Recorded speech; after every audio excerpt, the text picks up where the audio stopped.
É o primeiro espírito, a primeira instância. Por quê? Porque quem pode ter alguma coisa, quem pode ser alguma coisa se Deus não estiver presente? Então, o primeiro espírito que se manifesta nessa escala, que a gente pode dizer, para que a gente possa entender a plenitude de Deus, é o espírito do próprio Deus, é a própria companhia dele. Ninguém pode ter nada, ninguém pode ter sabedoria, ninguém pode ter inteligência, ninguém pode ter as outras coisas que estão relacionadas, se ele não estiver conosco. Aleluia. Sabe, querido, antes de nós sermos intelectuais, sábios, ricos, ou qualquer coisa que a gente possa adquirir, nada tem sentido se Deus não estiver na nossa vida. Se Ele não nos acompanhar, se Ele não viver conosco. Aqui, a primeira coisa que o Senhor Jesus recebe como marca da sua vida de devoção a Deus é a presença do próprio Deus. Sabe, Deus está nele, e todo mundo reconhecia isso na vida de Jesus. Deus está com ele. Falamos semana passada sobre como Nicodemos diz: Senhor, ninguém pode fazer estes sinais se Deus não estiver contigo ou com ele. As pessoas identificavam Deus na vida dele. Sabe, Deus tem que ser identificado na nossa vida. As pessoas precisam discernir a vida de Deus em nós. Como que as pessoas veem Deus? As pessoas veem Deus na sua postura. As pessoas veem Deus nas suas decisões, no seu caminhar, na forma como você trata com as circunstâncias, mesmo com as lutas, as dificuldades, a forma como você responde às situações. Deus vai enxergar, ou melhor, as pessoas vão enxergar Deus na tua vida. É preciso manifestar Deus. É preciso deixar que Deus faça parte de nós. Mas não existe só isso. Deus em nós, Ele se multiplica, Ele se manifesta de uma forma abundante, em que Ele vai ser retratado de uma outra maneira em que as pessoas vão identificar também. E então vem o espírito de sabedoria. Sabe, o espírito de sabedoria, ele fala do grande conhecimento, saber, né? Prudência, sensatez. O dicionário descreve assim. Porque aquele que anda com o Senhor também se torna prudente, também se torna sensato, também se torna uma pessoa com conhecimento, também se torna uma pessoa com erudição, com informação. Sabe, essas pessoas vão crescendo em Deus, porque Deus manifesta sabedoria, Deus manifesta conhecimento. É impossível andar com Deus e não aprender com Ele. É impossível. Depois o terceiro, entendimento. O espírito de entendimento está no Senhor Jesus. Então, o entendimento é a faculdade de compreender, ou pensar, ou conhecer. Sabe, discernir, entender as coisas, ler, extrair conhecimento, né, através do entendimento, é importante. Porque é uma da presença de Deus. É uma manifestação de Deus na sua vida. Quando você abre as Escrituras e extrai conhecimento, extrai entendimento, ou mesmo quando você está sentado numa reunião como essa, prestando atenção na palavra e absorvendo conhecimento, isso é uma capacidade de entendimento. Sabe, é um Espírito de Deus presente para orientar, para discernir, para fazer com que você corrija o seu andar, para fazer com que você corrija os seus passos. O Senhor não está aqui para condenar. O Senhor está presente no tempo da graça para dar oportunidade. O Evangelho é uma notícia boa. É algo que o Senhor traz para nós como uma grande revelação de chance espiritual para a gente poder estar diante de Deus e viver com prazer e alegria. E Ele chama isso de vida abundante. Sabe, queridos, também repousou sobre o Senhor o espírito de conselho. Sabe, o espírito de conselho, quando você vai no dicionário e busca a palavra conselho, aqui eu encontro corpo consultivo ou deliberativo. Aquilo que você trata em comum acordo, aquilo que você tem, decide, né, comungando com o poder consultivo ou deliberativo que você reúne. Na igreja, por exemplo, pode acontecer de o líder chamar alguns membros da igreja de autoridade e decidir: vamos fazer isso, vamos fazer aquilo. Isso é um espírito de conselho. Sabe, o homem de Deus nunca anda só, nunca decide sozinho, porque ele entende que ele precisa discernir Deus através da vida dos seus irmãos também.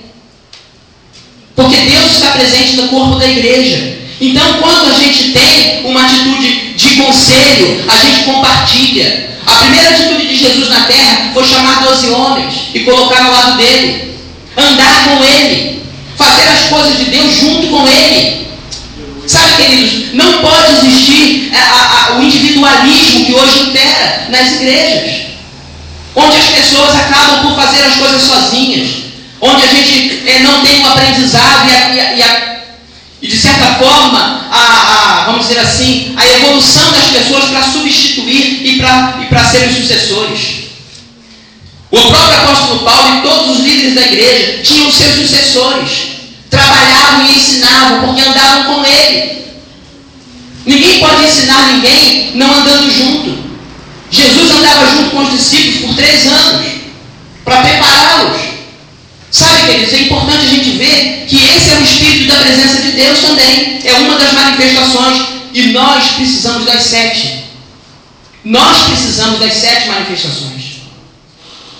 Se alguém disser que é cheio do Espírito Santo e falta algum desses, ainda não está cheio. É necessário tirarmos de Jesus, extrairmos de Jesus, que é o vaso de azeite que alimenta a igreja. Ele tem o Espírito e a igreja precisa do Espírito. Então a igreja tem que buscar nele, porque ele é o que pode dar na plenitude, ele é o que pode satisfazer a igreja e fazer com que a igreja atinja o nível de espiritualidade necessário para que ela agrade a Deus. O espírito de fortaleza. O quinto, é o espírito de fortaleza, que é uma qualidade ou virtude dos fortes. Sabe, o espírito de fortaleza está em nós. Quem disse que a gente é forte na nossa própria estrutura física? Quem disse que a gente tem perseverança por causa de alguma condição humana? Nós somos semelhantes, nós somos iguais. O vento que sopra lá em casa sopra na tua. Sabe, querido, as dificuldades que você tem no mundo não são diferentes das minhas. Os problemas que você enfrenta e que muitas das vezes você depara-se com desânimo e quer desistir da obra de Deus, não são diferentes daqueles que são perseverantes, não. Jesus, falando de uma palavra, ele disse que o vento e a chuva que caiu na casa do imprudente é a mesma que caiu na casa do prudente. É a mesma. A única diferença está em como nós construímos. É por isso que o espírito de fortaleza precisa estar sobre nós. O espírito de fortaleza não é um espírito de covardia, não é um espírito de afastamento, não é um espírito de isolamento. O espírito de fortaleza é a qualidade e virtude dos fortes. Sabe, Jesus disse assim: diga o fraco, eu sou forte. Porque o Espírito de Deus está sobre nós. É um espírito de solidez, é um espírito de segurança. Fortaleza significa isso. Sabe, querido, nós precisamos estar seguros em Cristo. Precisamos estar seguros em Deus. Precisamos estar fortalecidos na presença dEle. Confiados nele. O espírito de conhecimento. Ato ou efeito de conhecer. Informação ou noção adquirida por estudo ou por experiência. Né? Consciência de si mesmo. Quantas pessoas na igreja não têm consciência de quem ele é? Quantas pessoas querem conhecer informações, mas não conhecem a si mesmo? Que é um dos princípios importantes para a gente poder se sentir bem diante de Deus. Sabe, uma das coisas que a gente precisa entender é que, usando o exemplo do apóstolo Paulo, o apóstolo Paulo ele tinha perfeita consciência de si mesmo. Ele dizia assim: olha, dos pecadores eu sou o principal, eu fui blasfemo, eu fiz isso, eu fiz aquilo, eu persegui a igreja, eu arrastei irmãos pelo cabelo. Olha, ele tinha perfeita consciência do estado que ele viveu. Ele falou assim: segundo o zelo, eu fui zeloso de Deus, eu fui cuidadoso de coisas que na verdade eu pensava estar certa e não estavam. Mas quando ele fala da sua condição em Cristo, ele também tem consciência. Ele sabe que não foi pelo seu próprio mérito, mas ele sabe que o Jesus que ele seguia tinha feito uma grande obra e que tinha partido da própria boca de Jesus o chamado da vida dele.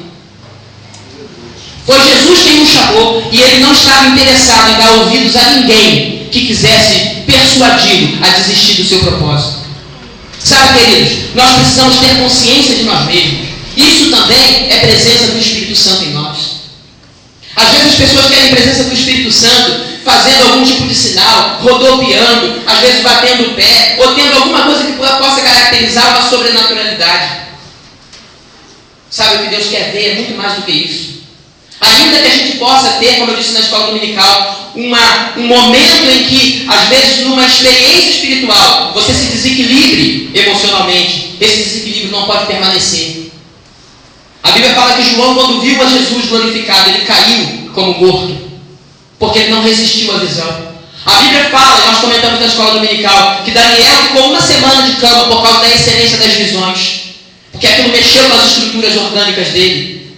Sabe, querido, eu posso ter uma visão aqui agora e meu joelho tremer e eu cair no chão, mas isso não caracteriza uma vida contínua na presença de Deus.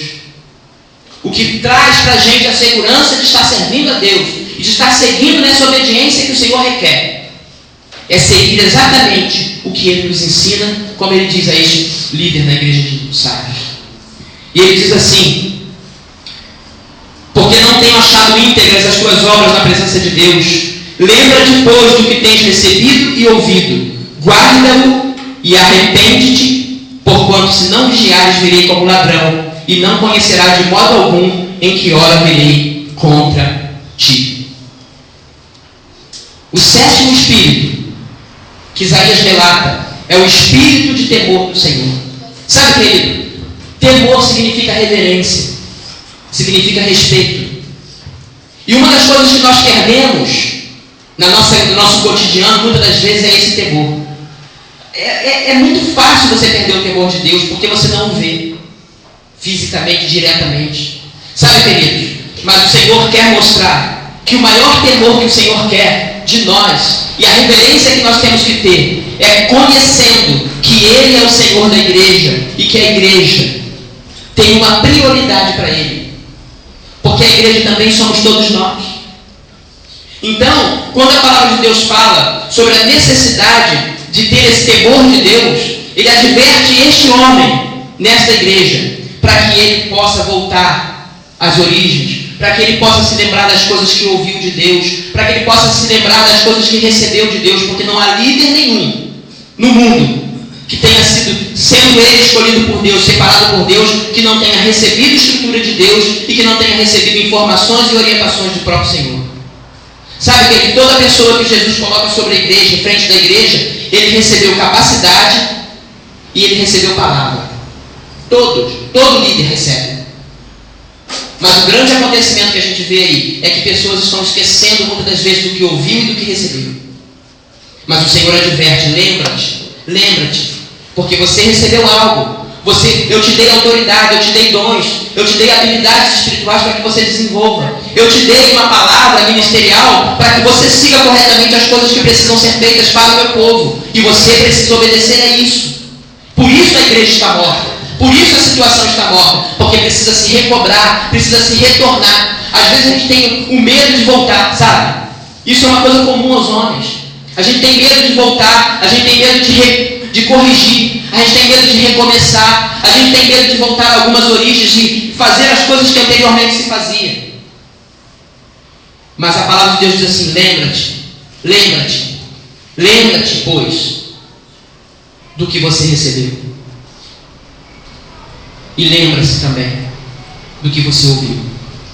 Então a palavra do Senhor mostra que temer a Deus é estar exatamente nessa condição, na condição de reverência, na condição de respeito ao Senhor. Você pode observar que Jesus ele fala para esse líder o seguinte: não tenho achado as suas obras íntegras diante do meu Deus, porque se tem alguém que foi revestido de temor, foi Cristo. Como ele temeu a Deus, como ele reverenciou. A Bíblia diz que ele não teve nem por usurpação ser igual a Deus. Ele se esvaziou, ele se humilhou, porque ele sabia que o grande amor de Deus estava direcionado para a nossa vida. Sabe, queridos, a maior forma de temer a Deus, sabe o que é? Cuidar do seu povo. Cuidar daquilo que é dele. Essa é a maior demonstração de temor, de respeito a Deus. Quando Jesus encontrou-se com Pedro, depois que Pedro o negou, Jesus chamou-o e perguntou-lhe: Pedro, você me ama? E Pedro disse: Senhor, eu te amo. E Jesus disse para ele assim: apacenta as minhas ovelhas.